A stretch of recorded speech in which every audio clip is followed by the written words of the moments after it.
So good afternoon, everyone. My name is Andrew Velpe. I'm the Marketing and Communications Manager here at Fear Free, and I'll be your webinar moderator today. First and foremost, I want to extend a warm welcome and thank you for taking the time out of your day to join us for this very special webinar, Creating Inclusive Spaces in the Pet Professional Industry.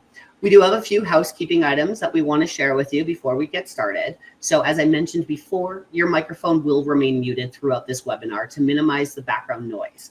If you do have questions, a lot of you have determined how to use the chat already. So please feel free throughout the conversation to use the chat feature on the right side of your screen. Of course, we'd love to chat with all of you, but we might not have time to address all questions during the presentation, but we will do our very best to answer as many questions as possible. A recording of today's presentation will be made available for all attendees, and we're aiming to make that available to you within 48 hours. We'll also share it via email for those of you that may have missed it. Now, while we hope to not have to worry about this, it should go without saying that we are aiming to create a safe and welcoming space. We aim to have this conversation be constructive and inclusive, but we won't tolerate any unwelcome behavior because that's not the vibes we're going for here. So just know we will be moderating the chat functionality of this webinar, and if we need to, we'll remove comments or participants that we deem inappropriate.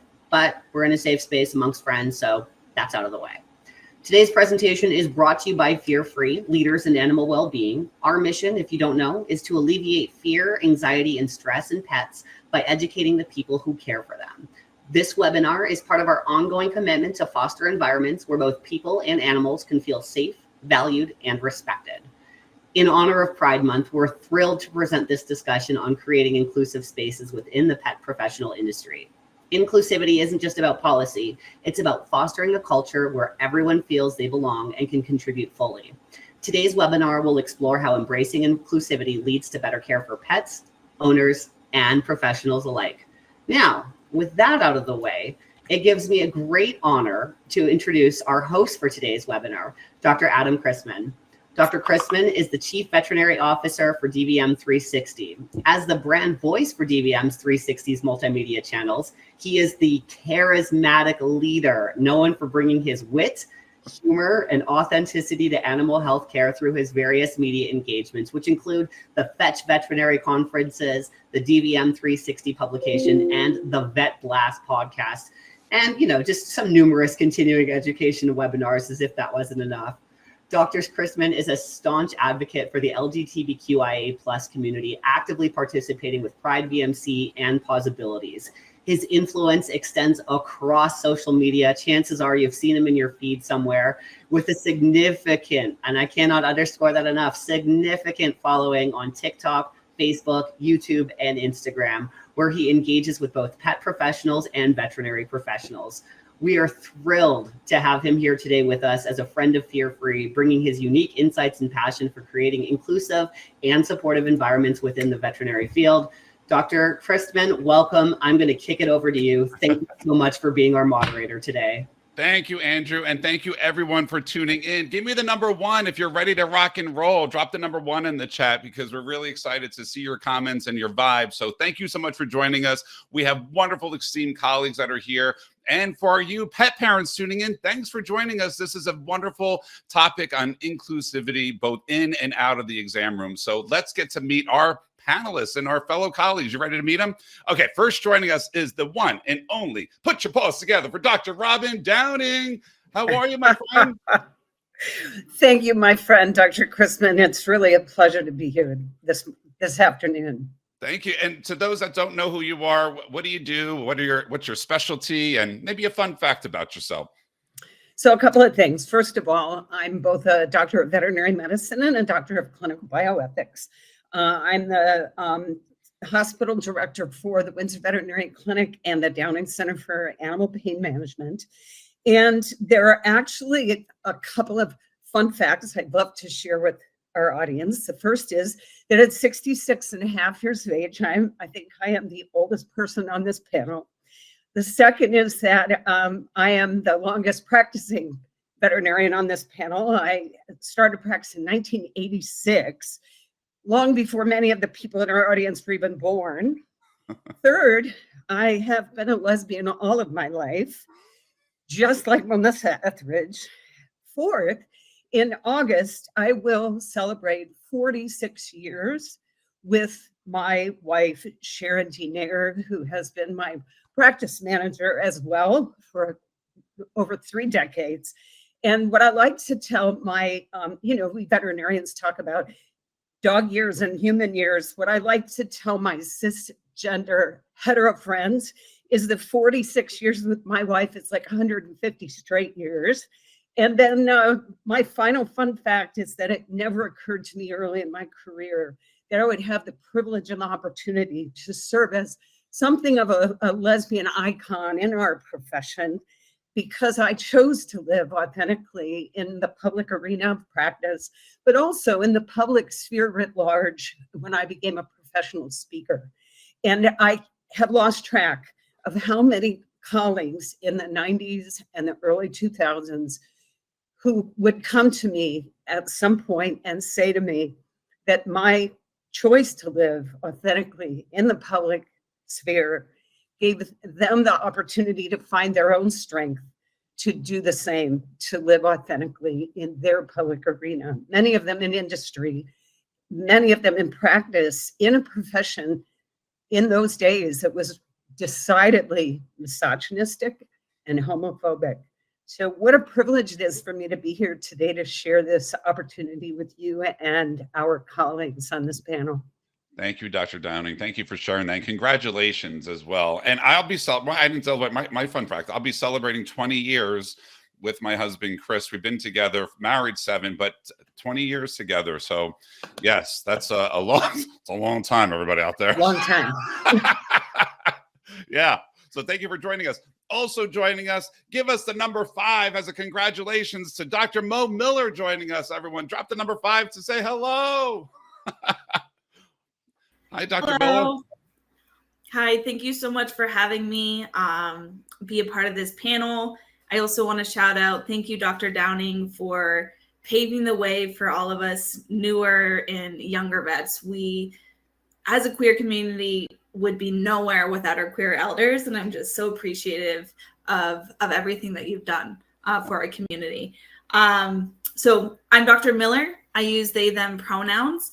I am a small animal general practitioner in Chicago, and I'm also on the board of executives for Pride VMC, the Pride Veterinary Medical Community, as the student mentor for the Pride SVMC, which is our student arm chapter. I identify as queer and gender nonconforming, and as my bit about coming out journey is it's ever evolving. When I first came out, that's not how I identified, and it's only been within the last couple of years or so that I've been really out with being in the non-binary spectrum, and that's been something that's been really enlightening for me. And I'm really passionate about pronoun sharing, and pronoun use is kind of like my number one thing there. My fun fact, I've been together for 10 years with my cat.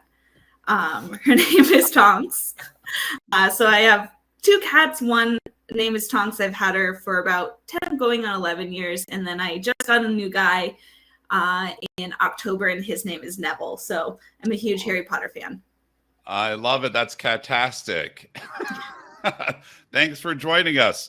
All right, everyone, give me the number 8 to introduce Dr. Megan Bauer in the house. Dr. Bauer, what's up? Hello. I'm Dr. Megan, and I co-own Latah Creek Animal Hospital in Spokane. We're a fear-free certified practice. We love to see it. And my story is I'm going to be the opposite of Dr. Downing here and represent the late in life lesbians that come out later. So that's what I am here to talk about, and how much everyone's support from all of our allies here really helped me with that. My fun fact, I guess, is I am in a new relationship with my cat. He is only 2, and the love of my life, his name is Jinx Monsoon. Reference for anyone who knows who that is. He is a ginger. and he's perfect. So I'm also a cat person. I know we got a lot of cat people here. I love it. So should have followed me on Instagram, Cat Doc Megan for cat facts. There you go. Absolutely. Hey, by the way, everyone, if you're an ally here, we want to thank you for being an ally. So big shout out for being an ally. And also, if you're part of our community, thank you for being in it. So thank you so much. All right. And last, but certainly not least, give me the number 10 to welcome Dr. Chris Pacle. How's it going, Dr. Pacle? Good day, everyone. It is an absolute pleasure being here amongst friends and colleagues and supporters and allies and everyone who is making the time to share in this conversation today. My name is Dr. Chris Pacle. I'm a board-certified veterinary behaviorist and the owner and lead clinician of the Animal Behavior Clinic here in Portland, Oregon, as well as co-owner of Instinct Dog Behavior and Training. So kind of finding that balance and that partnership between both the veterinary and the training spaces as well. I'm inspired by all of the shares so far, and I'll sort of combine a couple of things. So on the floor to my left here is my now 11-year-old bull terrier, a rat terrier mixed breed dog, Cornelia's. It ends with a Z because everybody needs a little flair, including the dog. So I love that. My husband and I have been together for 24 years now at this point in time, and just got married last July. We're almost celebrating our first year wedding anniversary. And my fun fact is sort of a little scandalous take on all of that. So we started dating when I was a second-year veterinary student while he was faculty, which I think back now and I go, oh my, like, what were you thinking? And yet here we are 24 years later. So follow your heart, follow your passion, find your people. It's a magical world out there. Pleasure to be here. Oh, thank you. Thank you so much, everyone. And these questions that we're going to be asking our panelists, my friends in the chat box, go for it too. We want to hear your perspective as well. We want to include you to our supper table as we're chatting away. So I kind of want to lead in with talking about some challenges, because 2024 is a tough year, my friends, for the LGBTQ plus community. And you may not know it, those who may not know it. So I want to ask our friends here, what are some of the biggest challenges that you faced and maybe currently facing as a professional? And to the pet parents out there, if you are, what are those? There is a term some people have been commenting in on our social medias that no one cares who you love, just practice good medicine. We don't need to see this. It's in our faces too much. So, what are your thoughts on that, Dr. Downing? I'll start with you about, when you hear that, and maybe share some challenges that you may have faced and are facing. So what a great lead off question and topic. So as the oldest person here, I can honestly say I'm horrified to witness that we're relitigating. I don't know if it's late enough for me to, I think it is, relitigating shit that was litigated 50 years ago. It horrifies me to understand that there is now resurgence of violence against the LGBTQIA community, that we are stripping women of their bodily autonomy. As a bioethicist, this is particularly horrifying. As personally, I have to confess that I've always taken the attitude that I am here, I am queer, you can deal with it, and understanding that people who are not interested in seeing and being with someone who is comfortable with who they are, they're not going to seek my services anyway. And I think that that's really a North Star for us to remember and to really focus on as we proceed, that practicing the best medicine we can is the best we can do as professionals. But at the same time, it is inappropriate for us to sacrifice our personal integrity on the altar of someone else's lack of compassion. Yeah, absolutely. Thank you. Dr. Miller, what about yourself? Times are very scary. As a queer individual, I feel fortunate that I live in a liberal state and I live in a very liberal city. So I really haven't been faced with any personal attacks at work or by clients or anything like that. I think for me, it's just what is going on in the entire country, especially with the war against trans and non-binary individuals.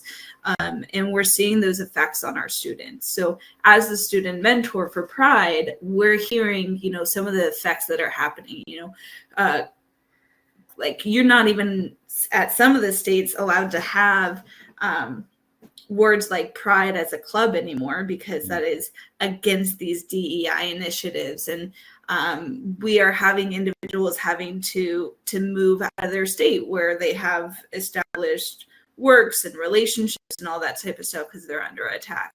And so I think our biggest duty as a community is coming together to help support those individuals that are being more directly affected. So whether it's just us getting together and hearing them, because I think that goes a long way, or creating initiatives, urging AVMA to putting out statements ourselves. We're trying to do some things on the student level as well to create safety nets and all that type of stuff. But it's alarming, and I think if you're not alarmed, that's a little worrisome too, because I think I don't know what's going to happen in November, but I know that I'm certainly scared. Yeah. And, you know, Dr. Paco, Gabrielle, thank you so much for sharing your comments. She says that as an ally, the city I work for disapproves of Pride events. It's very disheartening, but I will continue to advocate. So thank you, Gabrielle. And what are your thoughts when you hear that, Dr. Paco? So it's hard to hear. Just that plain and simple, it's hard to hear. I grew up, my early upbringing was in a very, very small town in northern Minnesota.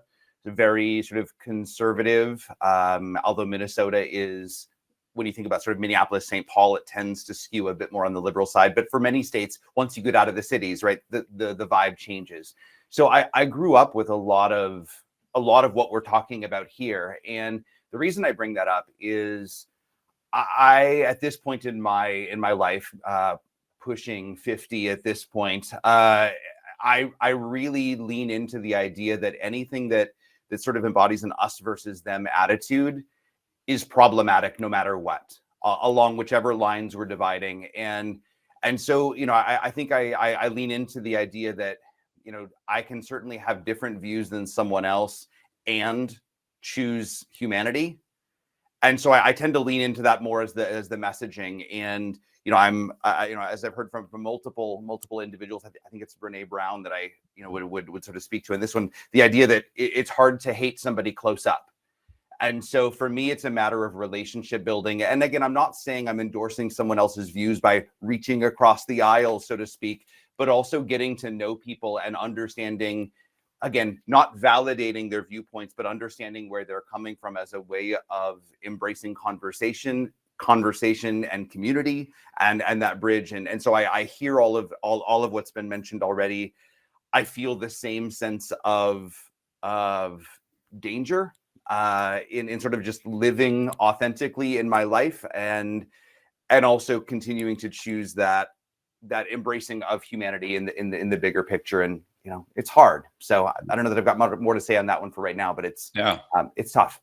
Oh, it is. And, you know, Megan, you mentioned that how wonderful it was for Dr. Downing to pave the way for, you know, other generations in our profession. And I love what Christina, thank you for your comment, says, because it really ties in with these struggles that you probably have faced. And she's a veterinary practice manager, mama, with a future vet student, loves seeing this community coming together today to make a safer space for the veterinary spaces. She worries about sending her bi daughter out into the world with how scary things are. What would be a piece of advice from your experience that you can share with Christina as a mother to a vet student who's bi?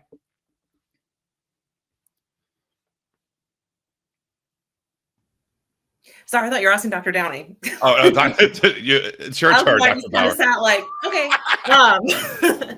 Yeah, very much like I wonder what state she's in, because my experience is very similar to Dr. Miller's in that I'm lucky to live in an area that is really accepting. The Pacific Northwest tends to be more on the accepting side, even though Spokane is not Seattle. It's still way, way better. So it's definitely a place of privilege to live over here. We don't get the same discrimination that you do in other parts of the country. That being said, your daughter needs to find her community, her allies, her people, to have that connection that's really going to help her be strong if she does face discrimination or problems. Okay. Depending on where you live, that could be easier or harder, but I think she'll be able to find her community. You know, someone that I work with who is queer, grew up in the South, and they were able to find community there as well. It was just a little harder than here. Right. Yeah, absolutely.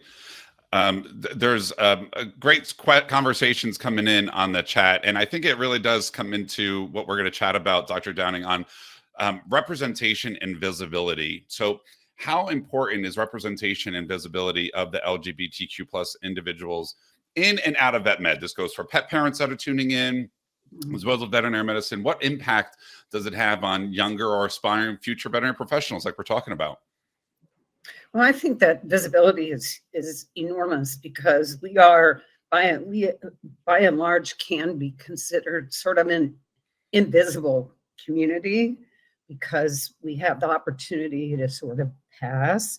And from the very beginning, when Sharon and I purchased the Windsor Veterinary Clinic, town of 5,000 people in northern Colorado, very small, very parochial community, we really made an effort to sort of put the word out that we were a very inclusive practice, and kind of had the reputation right from the beginning of owning the practice of being very queer friendly and queer inclusive. And we ended up with quite a segment of our clientele who were very grateful to know that they could come as couples and as animal loving families, and knowing that we would not just take care of their pets for them, but that we would understand and acknowledge and affirm that they were in fact a family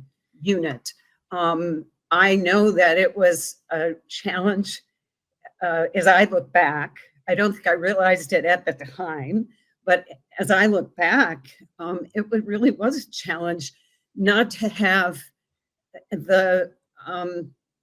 anyone to look up to help me understand, as someone who is in a professional school, in a professional curriculum, at a time that was quite misogynistic and homophobic, not to see myself in any of the people around me.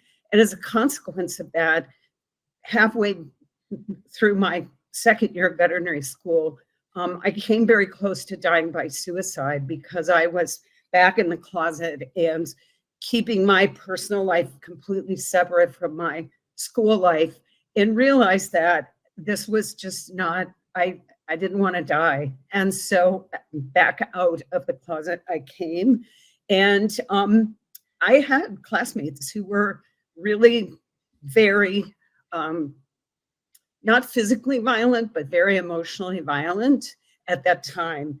And it really is true what Friedrich Nietzsche says, that which does not kill us makes us stronger. I think for me, it galvanized my commitment always to live authentically, to serve, to lead by example, to be willing to say, this is who I am, this is my reality. I welcome anyone to join me on this path. And it's humbling to know that I have, in some small way, helped other people find a way. And we're so glad you're here with all the huge impact you have made on this profession and our animals. So thank you, of course, for being here. I'm curious as to other three of you, have you ever had concern about retaliation, about showing representation with your clients, your practice? I mean, what does that look like? Mo, have you experienced any of that or concern for that? I've there's always a level of concern as a queer person, and especially with me having a different gender expression. I don't really hide. Like, I am visibly, in some way, I hope, like most people, like, yeah, they're queer. I have rainbow glasses. I have the hair. I have, my pronoun pins on all the time. So I'm very, very visible. There's always a fear of discrimination. Anywhere I go, at any point in my life, I always have a sense of fear. So that is something, allies, when we're talking about you guys helping support us, this is some of the stuff, this trust that queer people have to go through.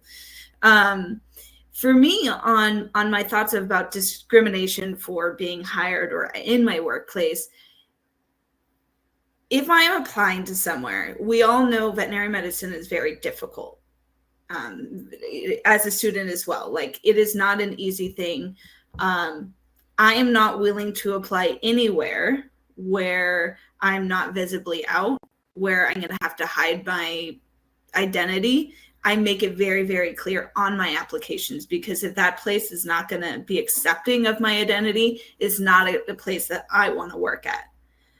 In addition to that, if they're not willing to be outwardly accepting of queer people, having some level of discrimination policies, if they're not willing to fire clients that are maybe doing discrimination or harassment against them, I don't want to work, because that is not a safe space.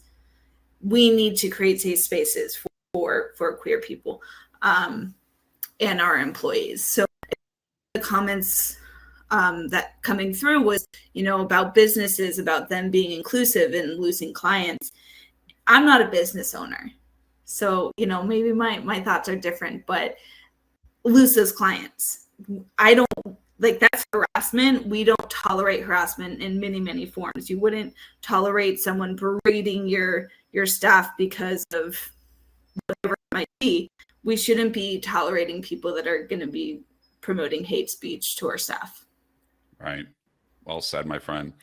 And Dr. Paco, I want to ask you, because I know you're part business owner as well. So anything on your side from what you've experienced, or any concerns out there?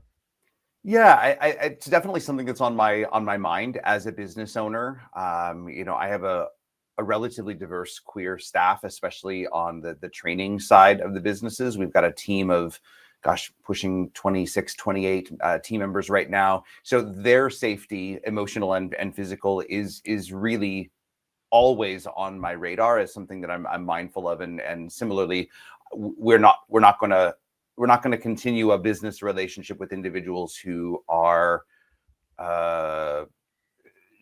anything less than complimentary or supportive to my team members. So that's definitely there. I think the other place where I've seen it, in addition to being a business owner, is as a public speaker. For those of us who do spend a lot of our time on the road, you're in and out of a lot of communities, and you have the ability to see up close kind of what those communities kind of look and feel like. And so that's an important opportunity for me to be able to live into my truth. And especially if I'm lecturing to a group of individuals that I've never worked with before, I've got a series of slides that include who I am. And I'm not going to beat someone over the head with it, but I'm also not going to hide that information as well. There are going to be pictures of me and my husband, and I will refer to him as such. And it's just a matter of fact, sort of a visibility. And then I move on. And it's interesting that the number of individuals who have come up and said, something along the lines of, I initially sort of felt myself bracing against that, but over the course of an hour or a day spending time together, it's fun to be able to kind of hold space simultaneously for sort of the information you're sharing and the visibility as an out gay man. You have the ability to do that. And so I think about it in a lot of different venues. And even as I say that, sort of my privilege to be able to be more forthcoming with that, I want to be really mindful that not everybody feels that safe. Not everybody feels that comfortable. I certainly wouldn't have been that comfortable in my late 20s or early 30s. I was a bit more filtered in how I did that. So as I say that, I'm not saying that that's the way that everyone should behave in those circumstances, but I'm grateful I've had the opportunity to be able to be a bit more visible and to truly live into my authentic self in those moments. I love that. And it's true. I know we all are on the speaking circuit, myself being one of it too. And it's interesting how the vibe is different from location around the country for sure. I could definitely speak to that for, yeah, I got stories. Dr. Bauer, I want to have you help me respond to this great feedback. Kat, thank you so much for sending your feedback in. And I'm not sure what your pronouns are, Kat, so I apologize. So I just want to say that they said, I feel that I have to keep my professional and personal life completely separate because I've learned that once the cat's out of the bag, it can come to bite you at any time. Makes it impossible to really have true friends in the profession. There are only professional acquaintances and the hiding kills the soul. What are your thoughts about that, Dr. Bauer? Yeah, gosh, that is so hard. I'm a business owner as well, and I really don't ever want anyone that works here to have to feel like that. My business partner is also a huge ally, and we just want everyone to be able to be themselves, whether that's queer or just anything, just be yourself. I understand that this is a very privileged thing to say, but depending, if it's safe to do so, try to find that spot for you. I know that's a very easy thing to say and a very hard thing to do, but having gone through a complete, not because of queerness, but a complete staff turnover at one point in my life, it ended up being so hard and so worth it to put that work in to build a space for myself. And as hard as it is, it's going to be so worth it for you to find that space, even if it's a move, even if you have to build it yourself. And then you can turn around and make that space for others as well. Yeah. Yeah, absolutely. Like we just talked about, we want you to live your authentic lives. It's so important. You only have this one beautiful life to live. You want to make the best of it. And I do want to pivot a little bit, talk about something, Dr. Downing, that happened to someone in the chat here about being fired from bigotry. And they were saying, let's say you've been fired because of bigotry. Is there anything which can be done about that? You can't necessarily prove it, they're saying, someone's frame of mind or reasoning for their actions unless they do something really stupid or sloppy. So what can you do other than hide is the question. Yeah, what a great question. What a difficult situation, because and I think it's important to understand that that same event can happen to anyone who is in any community. They can be Black, they can be Asian, they can be Indigenous, they can be, an agnostic or atheist and be in a situation where the practice owner is, or any business owner is of a different religious persuasion. What can be done is a great question, because it goes to the heart of proving intent. And unfortunately, there may simply not be recourse.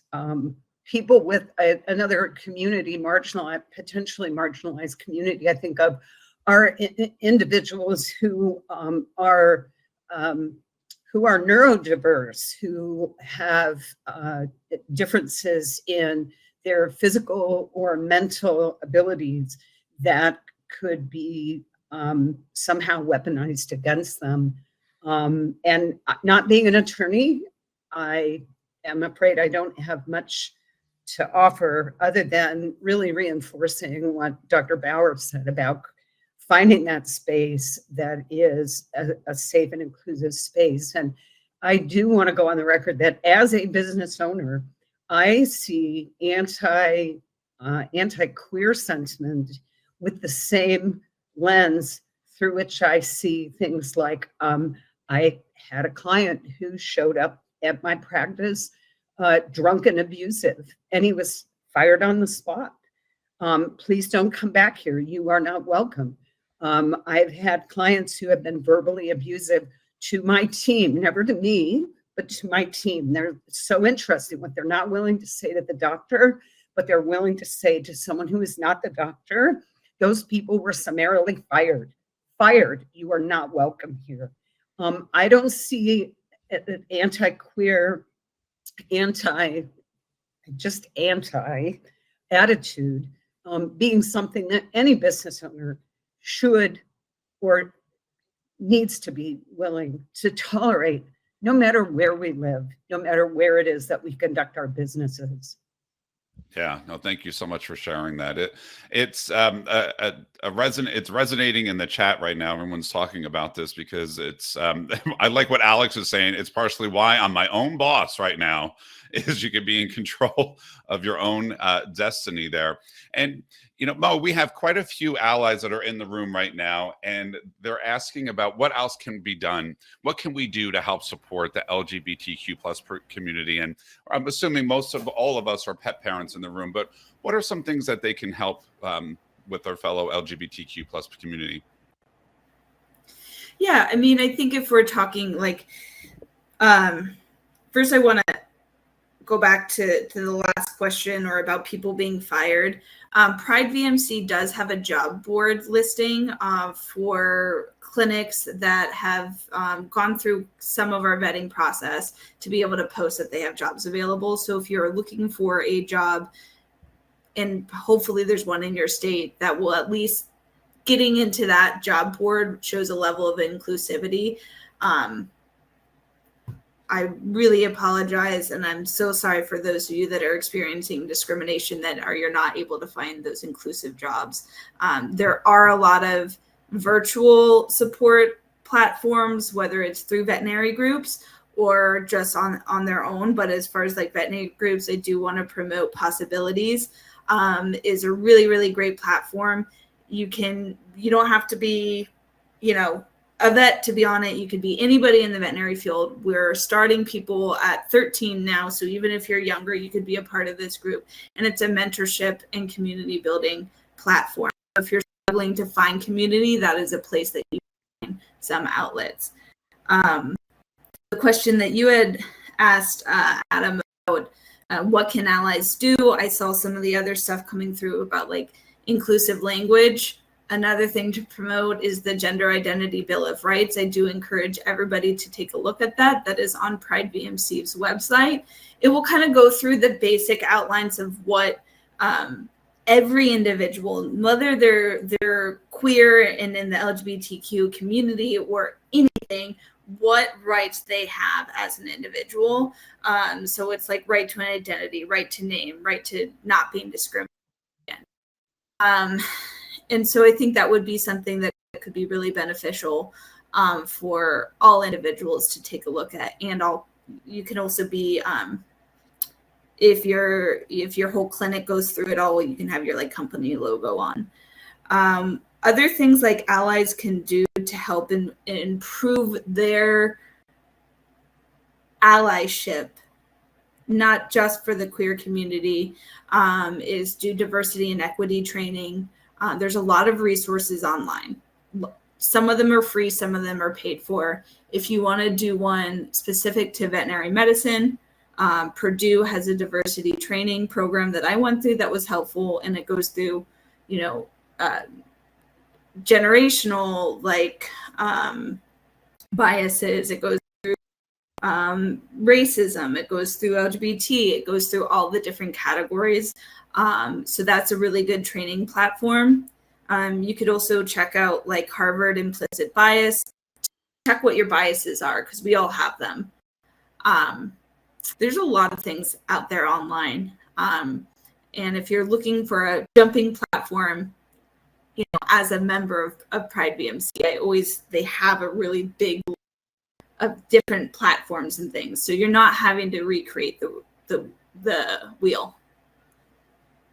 Got it. Adam, can I interject one please. quick comment? And I just want to shout out, Dr. Miller, how grateful I am for your activity with Pride VMA. I actually was one of the charter founders of what was at that time the Lesbian and Gay Veterinary Medical Association, which evolved into Pride. And I am just so proud to see how Pride has evolved over the years. And I'm so pleased and so proud of the work that you and so many other people have done to make that organization as vibrant as it is, and with great resources. So thank you for that work. Yeah, of course. And there's a lot of other, like, if I know this is a pride focused conversation, but there are a lot of other resource groups. There's BlendVet, there's Black DVM Network. So if you guys are struggling, looking up those networks can be really helpful for finding that community. Yeah, thank you for sharing that.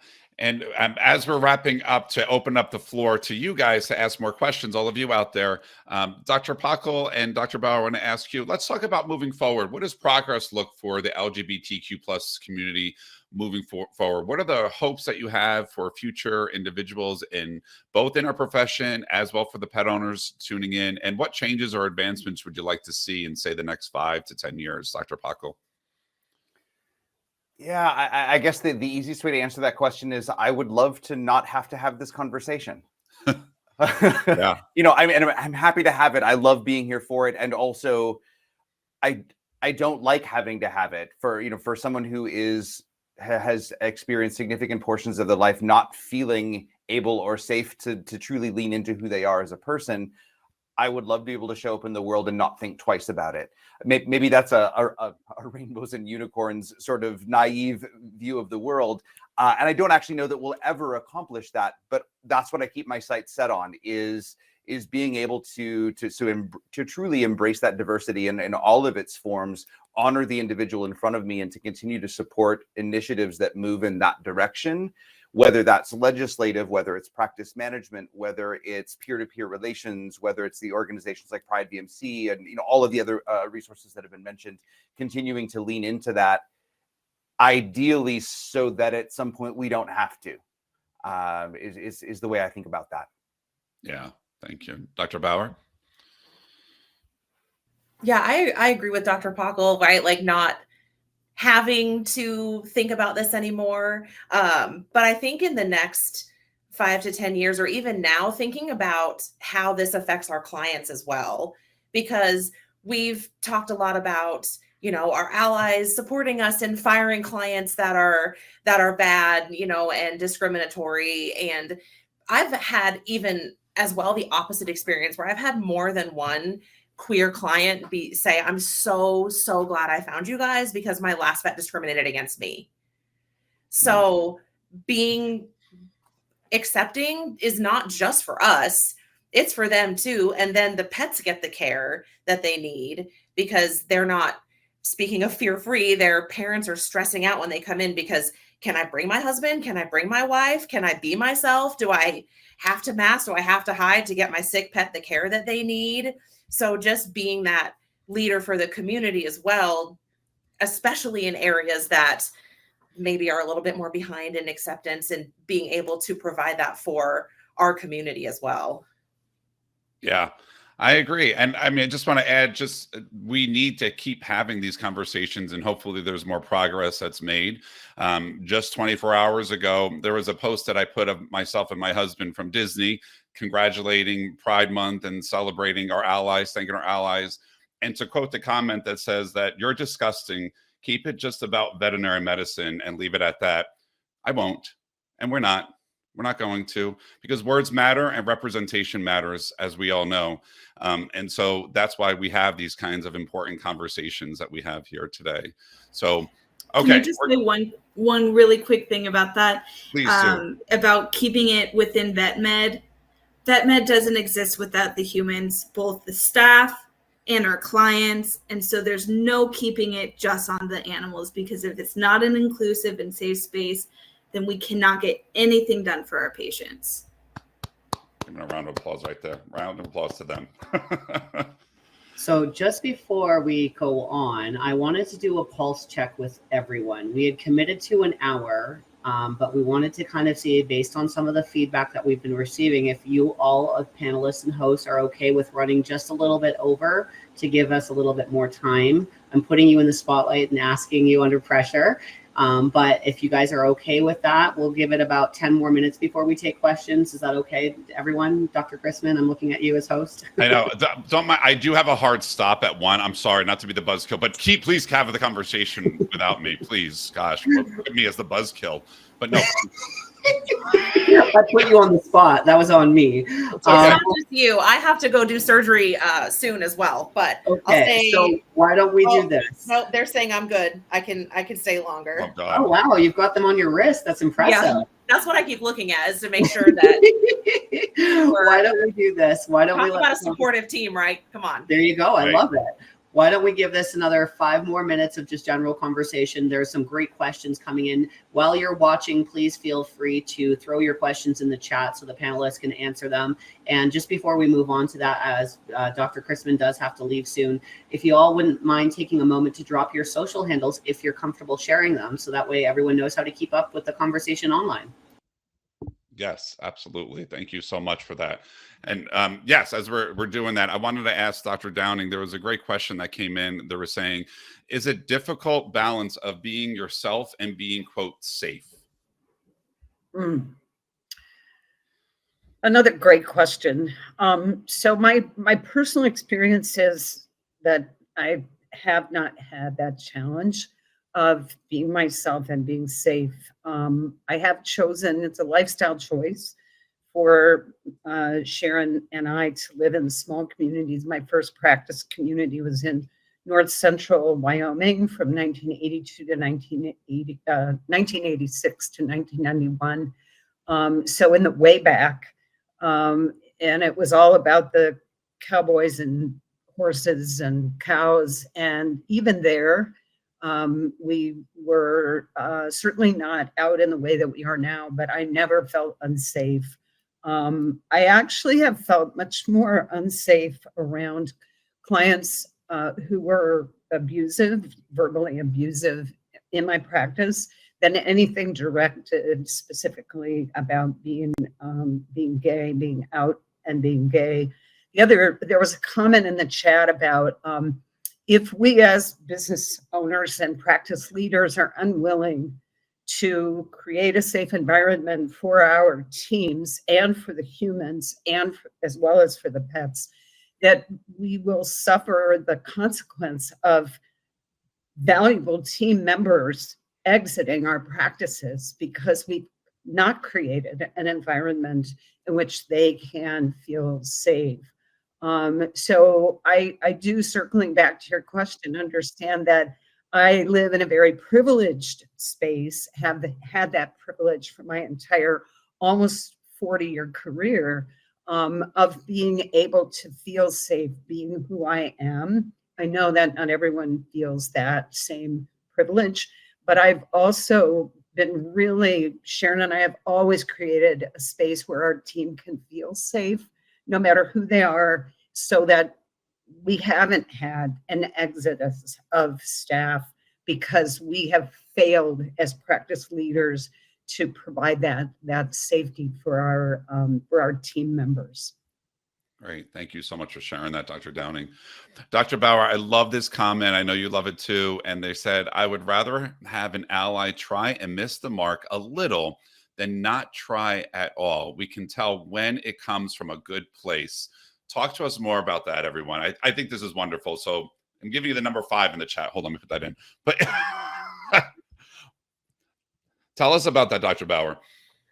Yeah, I mean, that's a great question, I think, as an ally, but don't be scared to try. If someone shoots you down for trying, I think that's a bitter person, honestly. And that's where I think we would have to be a little bit better about, like, this person is trying. How are they going to learn if they don't try?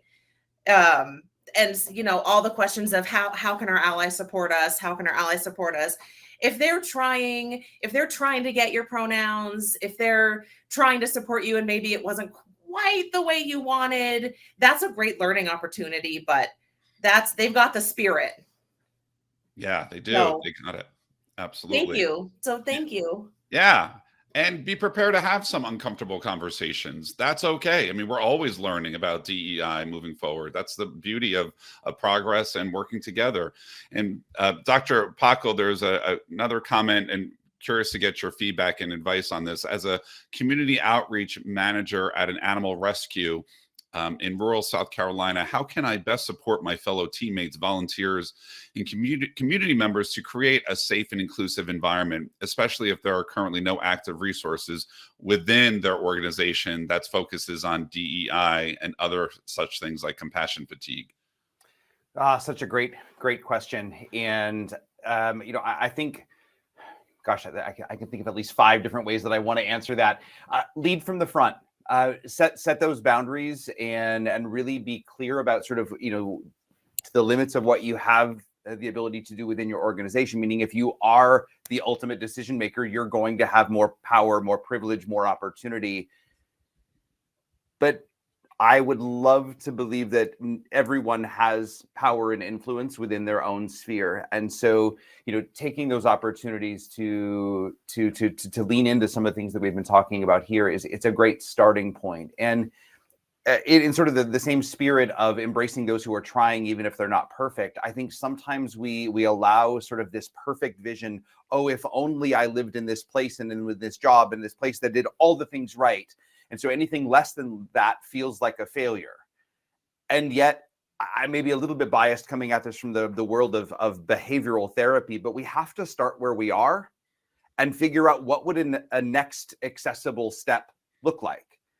And then once we've made that a part of the norm, a part of the world, something that we're fluent in practicing, awesome. Then let's reassess what would the next step look like. And we can have that vision for all of the things we're going to be doing, but take the first step. You're never going to get anywhere toward those goals if we're not actively moving toward them. And so as someone who can overthink their way into a really big hole sometimes, and then kind of get paralyzed with the sort of the lack of feeling like I know where to go next, just take the first step. Yeah, thank you. I'd love to jump back in and say that, if you don't mind, yeah. that also another thing that, because you've been asking a lot about what allies can do, I've seen a lot of that in the chat, is be the one to take that first step. Like Dr. Paco was saying, be the straight white ally that does the blend vet, that leads the diversity, that brings up pride, because you may be surprised who's hiding and who's like, oh my gosh, they are going to support me here. Maybe I can come out. Maybe I can be myself. So, don't even be afraid as an ally to take the first step. I know I wouldn't be where I am, be brave like I am without my practice manager ally who does lead diversity. It's not the queer one leading it. It is the ally who leads it. So don't be afraid to take that first step and be the light for all of the queer people and diverse people in your life. Absolutely. Thank you so much. Wow. My heart is so full right now. Thank you guys and ladies and gentlemen and theys and thems. Thank you so much for joining us. Dr. Chrisman, panelists, thank you for your knowledge and expertise. I want to be mindful of everyone's time. We have 5 minutes left. For those of you that are able to stay, a few of us will hold back and answer some questions where we can. But before we gave everyone the opportunity to sign off, first and foremost, thank you. Thank you to our hosts. Thank you to our panelists. And a huge thank you for everyone who joined us today, whether you're watching live or in the replay. As mentioned, the recording of today's webinar will be shared with you and within the next 2 weeks via email, but realistically trying for 48 hours. I saw Dr. Megan looking at her people on her watch, and as we were talking, the people on my watch went off. I'm very pleased to share that as everyone here is watching, we will be following up with 20% off of renewals or new memberships for Fear Free as a way of saying thank you for joining us today. So we will be sending that email out just to show that we really appreciate you being here in the chat. This is probably our biggest discount that we offer. So whoopsie, but we'll be emailing that out with the next blast.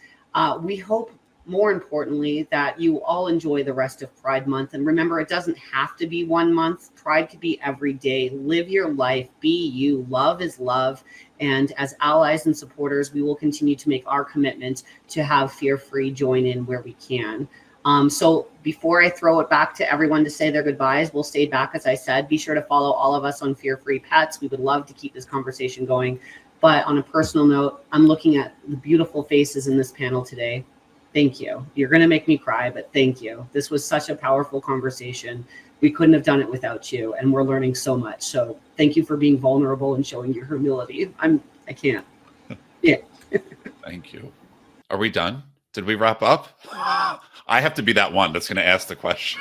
No, we're actually still live. Oh, we're but still live. if Okay. those of you who have to pop, you can. Yeah, I love to add the comic relief. Of course, it's me. Yeah. Any last words for those of you that have to hop? Those of you that can stay, please feel free. We'll keep it going for another 5-10 minutes. But any last words for those of you that have to hop? I'll throw it off to Dr. Chrisman first. Yeah, I have to hop. I do want to say thank you so much. Big shout out to Fear Free for being that thought leader in this space, to be mindful of this conversation. Guys, let's keep the momentum going, my friends. We really need to, and we wouldn't be able to do it without our wonderful panelists and you that are tuning in. So thank you so much for being here. So thank you. Mwah! Hopping off. Signing out. Mic drop. Boom. Thank you, Dr. Chrisman. Anyone else have to hop? Oh, wow. Look at this. We get the privilege of more time. So I guess that puts hosting duties over to me. So no pressure.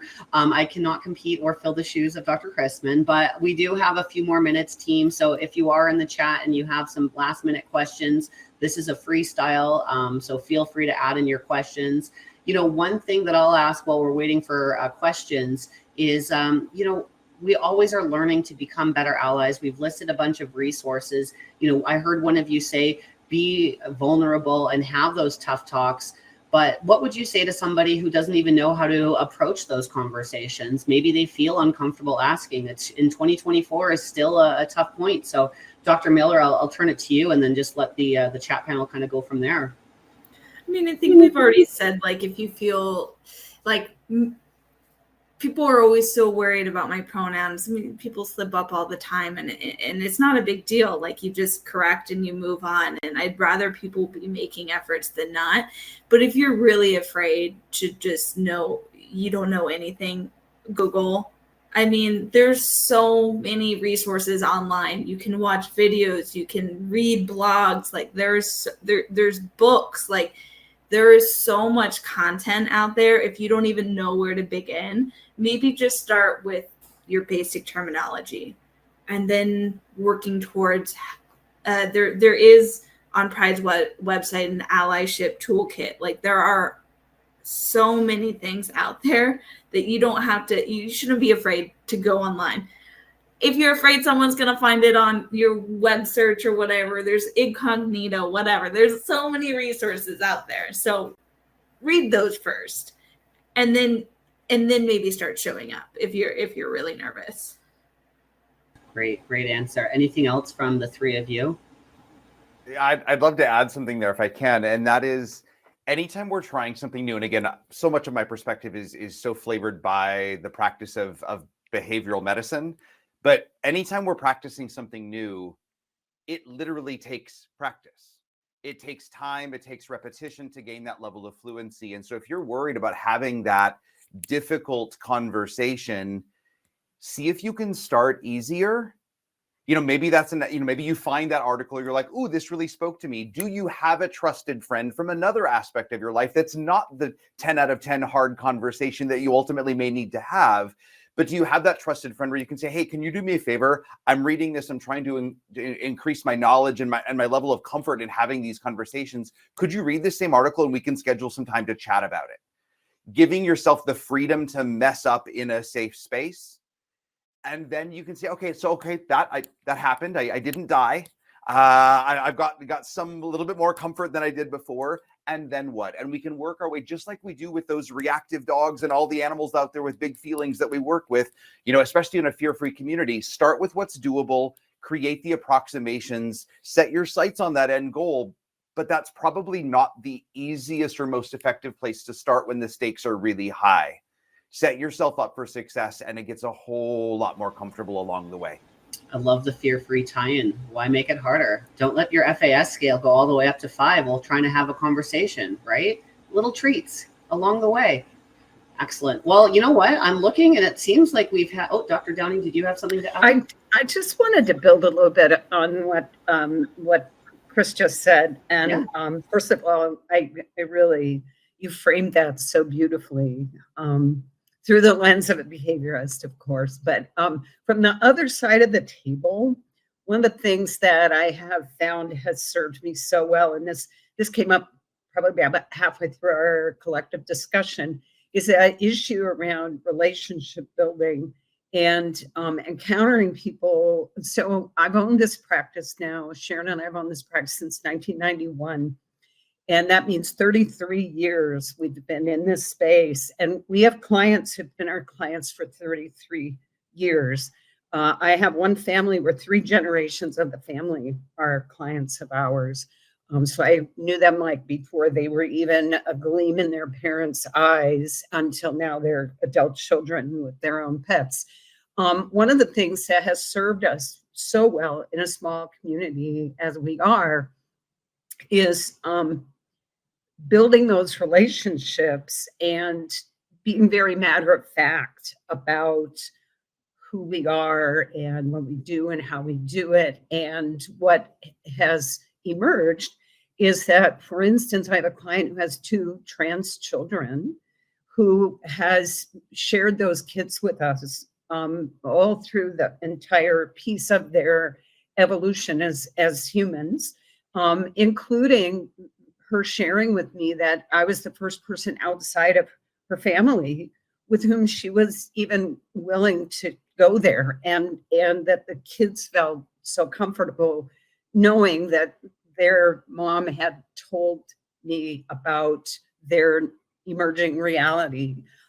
Having older, very much older clients come into the exam room and, as a complete non sequitur, say to me, my knowing you has given me permission to be an ally of my child, my grandchild, my neighbor, my auntie, my cousin. Those kinds of interactions have just enriched the time that I have spent in that exam room in this over 3-decade period. So it's kind of the flip side of what you were talking about, Chris, but it is so interesting to actually create alliance, to create allies without really even trying to do that. Very powerful share. Thank you, Dr. Downing. Friends, I've taken up an hour of your time and we could have kept this going forever. This was so impactful. Thank you from the bottom of our hearts for tuning in. Let's keep this conversation going. As I said earlier, Pride doesn't have to be 1 month. Ask questions, be comfortable with the uncomfortable, love one another, treat everyone as you wish to be treated. There doesn't need to be any special characters after that. Just be a good human. For all of you joining us, let's give it one more big number 10 in the chat to thank so much our panelists for joining us today. Dr. Chrisman, thank you for hosting. I know you're watching the replay. I see you. But thank you all for joining us so much. We will have this posted on our YouTube within 48 hours is my goal. We will get information out on the webinar discount that we've offered exclusively for you, our viewers, and enjoy your day. This is Andrew Velpe, the Marketing and Communications Manager for Fear Free, signing off.